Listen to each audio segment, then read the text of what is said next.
சத்யாவில் சுதந்திர தின super offer. அனைத்து வீட்டு உபயோக பொருட்களும் மாபெரும் தள்ளுபடி விலையில் வாங்கிடுங்கள்.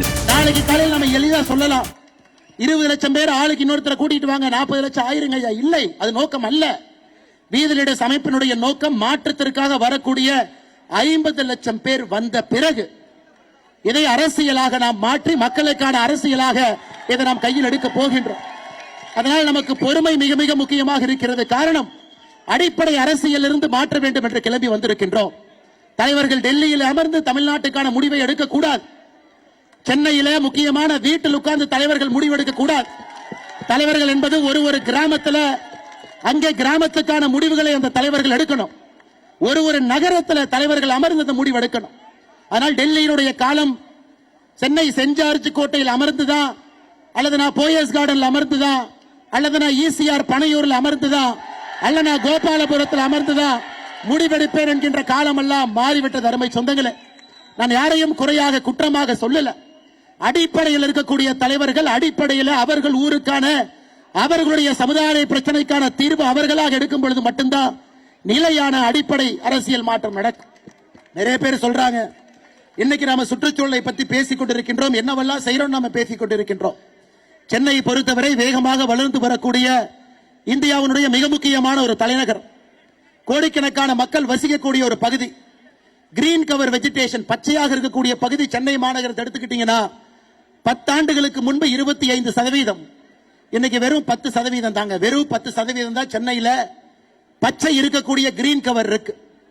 90% கான்கிரீட் ரோடு தாங்க ஐயா இருக்கு. வீதிலிட அமைப்பு நம்மை போன்றவர்கள் இந்த வேலையை செய்யலினா இன்னும் 10 ஆண்டுகள் கழித்து 5% மட்டும்தான் இருக்கும். எப்படி அந்த நகரத்தில் மக்கள் வாழ முடியும்? இதை சின்ன கலைவாணர் ஐயா விவேக் அவர்கள் பல இடத்துல பேசினாங்க. 2 டிகிரி இன்னைக்கு பூமி வெப்பமாகிட்டு இருக்கு. குடிக்கிற தண்ணி எங்கேயும் கூட இல்ல. போர் போட்டு தண்ணி எடுத்தா கூட 1200 1400 அடி போட வேண்டியது இருக்கு. இன்னைக்கு தமிழகம் பாருங்க, இந்திய அளவில் உள்ள பூமிக்குள்ள இருக்கக்கூடிய நீரை ஒரு வருடத்திற்கு 73% உறிஞ்சி எடுக்கிறோம். கர்நாடகாவை பொறுத்தவரை 56%, மகாராஷ்டிரா 60%, 73% பூமியில் இருக்கக்கூடிய நீரை உறிந்து ஒரு ஆண்டும் நாம் குடிக்கின்றோம், துவைக்கின்றோம், குளிக்கின்றோம். அப்ப 1 வருஷம் 2 வருஷம் மழை வரவில்லை என்றால் ரீசார்ஜ் ஆகலினா அன்னைக்கு வறட்சியும் பந்தமும் வந்துவது அருமை சொந்தங்கள். அதனாலதான் ஏரி குளத்தை சுத்தம் பண்றோம். தமிழகத்தில் 1,06,957 நீர்நிலைகள் இருக்கு. 1,06,000 நீர்நிலைகள். எத்தனை நீர்நிலைகள்ல தண்ணி இல்லைன்னு கேட்டீங்கன்னா 50,197 நீர்நிலைகள்ல தண்ணி இல்லை. அந்த புள்ளி விவரம் நான் கொடுக்கலீங்க ஐயா, மத்திய அமைச்சர் ஜல்சக்தி துறையினுடைய அமைச்சர் அவர்கள் கொடுத்த புள்ளி விவரம். தமிழகத்தில் இருக்கக்கூடிய 1,06,000 நீர் குளங்கள் நீரே இல்லைங்க ஐயா, ஏரி குளத்தில் இல்ல. 50,197 நீர்நிலைகள் எனக்கு பயன்பாட்டில் இல்ல, என்க்ரோச்மெண்ட்ல போயிருச்சு, வீடு கட்டி இருக்காங்க. அதையெல்லாம் நம்முடைய சொந்தங்கள் ஒரு இடத்துலையும் பட்டாவை பார்த்து, தாசில்தாரை பார்த்து, அரசு அதிகாரிகளை பார்த்து, சுதந்திர தினத்தன்றைக்கு தமிழ்நாட்டில் 12,525 இடத்துல கிராம சபை கூட்டத்தில் போய் உட்கார்ந்து பேசி அதையெல்லாம் அடிப்படை அரசியல் இருந்து செய்து கொண்டிருக்கின்றார்.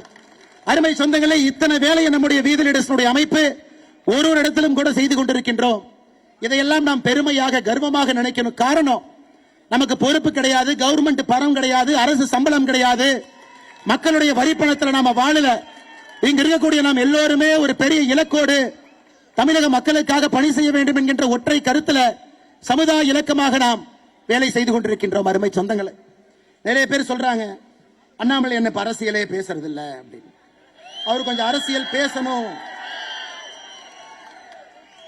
அண்ணாமலை என்ன கொஞ்சம் அரசியல் பேசணும், பழைய மாதிரி பேசணும். ஐயா, இந்த உலகத்தில் அரசியல் பேசுறது தான் ரொம்ப எளிமையான ஒரு வேலைங்க ஐயா. விமான நிலையத்துக்கு வெளியே வந்தீங்கன்னா பத்திரிகை நண்பர்கள் இருப்பாங்க, ரயில்வே ஸ்டேஷனுக்கு வெளியே வந்தா பத்திரிகை நண்பர்கள் இருப்பாங்க. பத்திரிகை நண்பர்கள் அவங்களுடைய கடமையை செய்வதற்காக மைக்கை நீட்டுவாங்க. இன்னைக்கு அரசியல் எப்படி இருக்குன்னு நீங்க யோசிச்சு பாருங்க.